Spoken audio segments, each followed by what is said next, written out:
At 1 a.m., I was thrown out of my home, barefoot, wet, and shaking. I begged a stranger to help me. He looked me in the eye, pulled out his phone, and started recording. My husband slammed the door and turned off the lights. I stood there in a towel, crying, while the security guard laughed and filmed me too. No one helped me, but they all watched. And now, they'll never forget what happened next. Before I tell you everything, please support this channel. Like, share, and subscribe. If you've ever felt small, broken, or completely alone, you're not alone now. My name is Chloe. I'm 34. I was a teacher, a quiet one. People said I was lucky.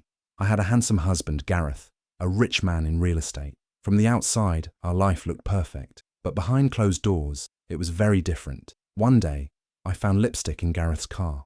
Bright red. I never wear red. I asked him about it that night. He snapped. He screamed that I was ungrateful. He said, "I pay for everything. Get out." I had just come out of the shower. I was still wet. He dragged me to the door and pushed me out, barefoot, in only a towel. I stood outside, cold and stunned. The security guard, Dean, didn't help. Instead, he laughed and pointed his phone at me, filming. I begged him, "Please, can I just sit inside?" He shook his head and said, "You brought this on yourself." The door slammed behind me. The lights turned off. No one came out. No one said a word. They just watched. I didn't know where to go. I had nothing. No phone. No money. I felt like I didn't exist anymore, like I had been erased. I sat on the cold pavement for hours, shaking and crying. Not a single person stopped. Not one person asked if I was okay. I had never felt so worthless. I was just a woman, in a towel, and that's all they saw. But this isn't the end of the story. Not even close. Because after that night, something in me changed. And what they did to me, I made sure they would regret it for the rest of their lives. I hid behind a garbage bin for hours that night. My skin was still damp from the shower, and the cold air bit through the towel wrapped around me. I curled up tight, trying to stay small, trying not to be seen. Tears ran down my face, mixing with the dirt on my cheeks. I called my sister, even though we hadn't spoken in years. She didn't answer. I called her again. Still nothing. I messaged 2 old friends. No reply. I was alone. I wasn't supposed to survive this.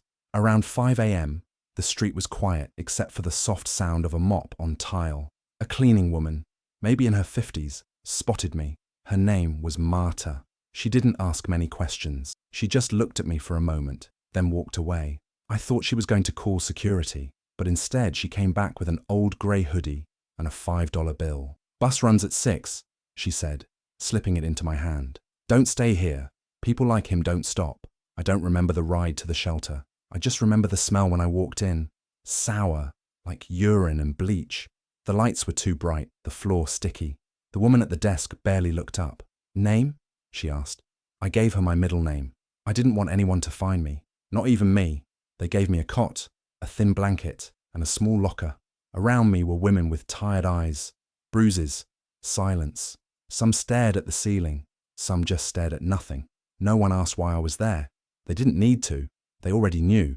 That morning, I stared at myself in a cracked mirror in the shelter bathroom. I didn't look like a person, just skin, bone, and sadness. I thought about going back, apologizing, pretending nothing happened. Maybe I could beg Gareth to let me stay, just until I figured something out. But then I remembered the sound of the lock clicking behind me, the guards' laughter, the strangers filming. I remembered the cold, the silence, the shame, and I realized no one was coming to save me. Not my husband, not my family, not anyone. So I had to save myself. That's the moment it changed. I didn't know how. I didn't know when. But I made a quiet promise right then, staring into that broken mirror. They thought they'd destroyed me. They had no idea what they'd just started. He used to call me his angel. In our wedding video, Gareth smiles so wide as he lifts the veil from my face. We looked perfect. Everyone said we were the dream couple. I believed it too. Back then, I truly did. But looking back now, I can see all the little signs. The way he started small. He'd say things like, "Your sister doesn't really get us," or "Why do you let your mum stress you out so much?" At first, I thought he was just being protective, loving, but slowly, I saw less and less of my family. He said it was better that way, less drama, more peace. Then came my job. I was a teacher. I loved it. But Gareth said, "Why work so hard when I can take care of us?" I didn't want to quit. I hesitated. He kissed me on the forehead and said, "I just want to spoil you. You're not like other women. You're soft, kind. You deserve rest." So I gave in. I handed in my resignation and let go of the one place where I still felt like me. Soon, I didn't have my own bank account. He said it made sense for everything to go through him. "It's just easier," he said, "less to worry about." He gave me a card with a set amount and told me not to bother him about money unless it was important. He praised me when I stayed quiet during arguments. He called me loyal when I looked away from his lies. "You're different from the rest," he'd whisper. "You trust me." I thought that meant he loved me more than anything. Now I know it meant he was making sure I'd never leave. Over time, I stopped making choices. I asked for permission to buy shoes. I stopped calling old friends. I even changed how I dressed. He didn't like certain colors, certain fits. I wanted to please him. I wanted to keep the peace. But somewhere along the way, I disappeared. My voice, my confidence, my dreams, they faded. I became someone who existed only in the shadow of him. I became invisible in my own life, and it took being thrown into the street, in a towel, to finally see the truth. It wasn't love, it was control. It was 10 years of lies. The day after I was thrown out, I tried to call my phone provider to get my number back. They told me the account was closed by the primary holder, Gareth. My name wasn't even listed anymore. I tried to log into our joint bank account. The password didn't work. When I called the bank, they said the account had been frozen for security concerns. Again, I wasn't authorized. I didn't exist anymore. No phone, no money, no address, no ID. I was living in a borrowed basement room offered by a kind woman from the shelter. The walls were damp, the mattress thin. The only light came from a single bulb that buzzed when it flickered. I felt like a ghost, a woman nobody could see. Then I saw what Gareth had posted online. "Prayers needed during this difficult time. Chloe's mental health crisis has been hard on all of us. Please respect our privacy." And just like that, he flipped the story. The comments flooded in. "Poor guy. Hope he's okay. She sounds unstable. Classic psycho wife." I stared at the screen in disbelief. He hadn't just locked me out of my life. He replaced me with a lie. He made himself the victim, and people believed him without question. Not one person asked where I was. Not one person wondered why he was the only one talking. I screamed into the pillow on that basement bed until my throat burned. I wanted to rip the phone in half. I wanted to punch through the wall. I wanted someone, anyone, to see what was really happening. But no one did. They just kept liking, commenting, sharing. He deleted me with a few clicks. He took my voice, my truth, and rewrote it to fit his version. And no one cared to look closer. I wasn't just alone. I was erased. I lay there for hours, staring at the ceiling, wondering how I had ended up here. I wasn't perfect, but I wasn't crazy. I wasn't broken when I married him. I was full of life, full of hope. He took that piece by piece. And when I had nothing left, he made sure the world saw me as the villain. He made me disappear. But he forgot one thing. People like me, women like me, we don't stay gone forever. And I was done being silent. The video showed up on TikTok 3 days later. I hadn't seen it yet, but I felt it. People started looking at me differently, even at the shelter, whispering. A volunteer handed me her phone one night and said, "Is this you?" I stared at the screen, frozen. It was me, barefoot, wet, crying, wrapped in a towel, begging the security guard for help. He had filmed it. Of course he had. The caption read, "Crazy woman kicked out by husband." It had over 2 million views. The comments were worse than the cold. Yikes. Where's her dignity? She must have deserved it. Should have picked better. Looks like she's on something. I locked myself in the shelter bathroom and threw up in the gas station-style toilet. My knees hit the tile. My body shook. I couldn't believe this was my life. I had nothing left, and now I didn't even have privacy. Strangers were laughing at my pain, turning my trauma into entertainment. I felt like I was drowning and everyone was cheering it on. I sat on the floor, phone in hand, scrolling through hate. Each word dug deeper. Then, buried between all the cruelty, was one comment. "This feels off. Why's no one asking why she's in a towel?" Just one sentence.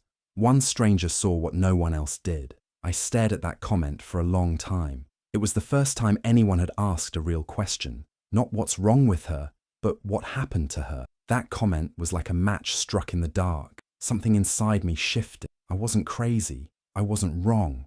I was thrown out, humiliated, lied about, but I wasn't invisible anymore. Someone had noticed. And if one person could see through the lie, maybe others could too. The video meant to shame me had become proof, evidence, a starting point. Gareth thought he had finished me off when he locked the door and turned out the lights. But what he really did was hand me a weapon. He filmed me to erase me, but I was going to use that same video to finally be seen. For 3 months, I disappeared. No updates, no posts, no replies. It was like I vanished off the face of the earth, which is exactly what I wanted. I changed my name, got a burner phone from a corner store and paid cash. I signed into shelters under false initials. I cut my hair, started wearing glasses, even changed how I walked. I didn't want Gareth, his lawyers, or his fake sympathy finding me. I wasn't running anymore. I was preparing. A quiet volunteer at the shelter, Linda, noticed me. She never pried, but she offered help one day after seeing me stare blankly at the wall for hours. She gave me a phone number written on a napkin. Legal aid, she said. Ask for Naomi. And a therapist. She's good. I made the call. Naomi didn't flinch when I told her everything. Instead, she nodded slowly and said, "We build from here." She helped me open a private email account, taught me what evidence to keep. I started collecting everything. Old emails Gareth sent when he was angry, voice recordings from arguments I had hidden on my old phone, bank records, screenshots of him transferring money from our joint account to his private one just days before kicking me out. I dug through my past like a crime scene. Every lie, every threat, every false smile, documented. My therapist, Janice, helped me stop shaking, helped me stop blaming myself. "You survived something that wasn't meant to be survived," she told me. "Now let's help you remember who you were before he erased you." I stayed quiet. I didn't respond to the growing noise online, the new posts Gareth made about healing privately or moving on from trauma. I didn't flinch when people still commented under that awful video, calling me names. They didn't know what was coming. I kept my head down, learned the system, read everything I could. Bit by bit, I built a new version of myself, smarter, colder, focused, not angry, but awake, sharp in ways I had never been allowed to be before. Gareth thought I was gone, broken, erased, but while he relaxed in his fake sympathy, I was putting together the truth. I wasn't falling apart. I was becoming dangerous, and soon the world would see exactly what he tried so hard to hide. I waited until I was ready. No warning, no announcement, just one quiet video on a new TikTok account at Woman in a Towel. No face, no name, just my voice. Soft, steady, calm. In the background was a photo, slightly blurred, of a wedding invitation. "He called me his angel," I said. "Then he erased me." That was all. I didn't try to go viral, I just told the truth, one piece at a time. The second video showed an old email where he told me I wasn't allowed to buy a dress unless he approved it. The third had part of an audio clip, his voice, laughing, saying, "She has nothing without me." More videos followed, screenshots, documents, recordings, timelines, always careful, always real. I never used his name, I never used mine, but people started listening anyway. At first, the comments were quiet. "I feel sick. This happened to my sister. Why do men like this always sound the same?" Then one comment changed everything. "Wait, that's the same apartment as the towel video." And then another. "Oh my God, it's her." That clip of me barefoot in a towel, begging the guard. That video had lived on TikTok for months with millions of views and no context. But now, people started putting the pieces together. The same building, the same voice, the same story. The shift was immediate. The hate turned into outrage. People were furious. Not at me, but for me. Thousands of comments poured in. "I remember that video. I thought it was a joke. I'm so sorry. She's not crazy. She's a survivor. I can't believe what she went through." Women started messaging me. Some shared their own stories. Some just said thank you. Some said my videos gave them the courage to leave, or speak up, or just finally stop blaming themselves. Within 2 weeks, I had over 1 million followers. And for the first time, I didn't feel invisible. I was still scared, still healing. But now I had a voice, and people were listening. The same platform that once mocked me was now the place where I took my power back. I wasn't just the woman in the towel anymore. I was the one telling the story. It didn't take long for Gareth's perfect world to start falling apart. Once people realized who I was, the woman in the viral towel video, the attention shifted. But this time, it wasn't sympathy for Gareth. It was anger. Pure, loud, unstoppable anger. His company's social media was flooded with comments. You support abusers. Where's your apology? This is the man you trust with people's homes. Investors started pulling out. Partnerships were cancelled. His carefully polished image as a successful, charming real estate mogul began to crack. Then I posted the final video. It was short, just an audio clip. Gareth's voice, clear as day, laughing. She's nothing without me. I made her. It played over a black screen. No music, no editing. Just that line, repeated once, then silence. It exploded. People were furious. The comment section lit up like wildfire. This is who we believed. This is evil. He deserves everything coming to him. And then came the real twist. His mistress came forward. I never asked her to, but I guess even she had a line. She reached out to a news outlet and handed over emails, texts, and private recordings. Proof of shady business deals. Proof of him mocking not just me, but clients, employees, and even her. The media tore into him. Headlines everywhere. News anchors replayed clips from my TikTok side by side with his smiling public interviews. The story was too shocking, too real to ignore. Gareth tried to make a statement, some half-hearted denial with fake tears and vague words like regret and misunderstanding. But no one was buying it anymore. Even the security guard, Dean, the one who filmed me and laughed while I begged for help, fired, sued, publicly named. No company would touch him. His name was tied to humiliation, cruelty, and exploitation. Just like Gareth's. Everything they built on my silence was falling apart now that I was speaking. I didn't scream, I didn't curse, I didn't even show my face for most of it. I just told the truth. And the truth was louder than any lie they told. Their power came from making me feel small. But they forgot. When a woman has nothing left to lose, she becomes something else entirely. Unstoppable. The day I stood in court and heard the words judgment in her favor, I didn't cry. I didn't even smile. I just breathed deep, steady, like I was finally waking up after holding my breath for years. I won the civil suit. Gareth was forced to hand over everything he tried to keep. Our joint assets, the accounts he locked me out of, the property he thought I'd never step foot in again. I got it all back, not because he gave it to me, but because I fought. Quietly, carefully, and completely. I reclaimed my legal identity. My name, my records, everything he tried to erase was restored. It was like putting broken pieces of a mirror back together and finally seeing my reflection clearly. And then, for the first time since this all began, I turned on the camera and showed my face. No blur, no hiding, just me. The same voice that told my story in pieces now spoke clearly. This is the face of a woman who was supposed to disappear. That video went viral instantly. But this time, the comments were filled with support, love, and fire. I remember the towel video. I can't believe this is her. She survived everything and still stands with grace. I wish my mom had a voice like hers. The interviews started coming.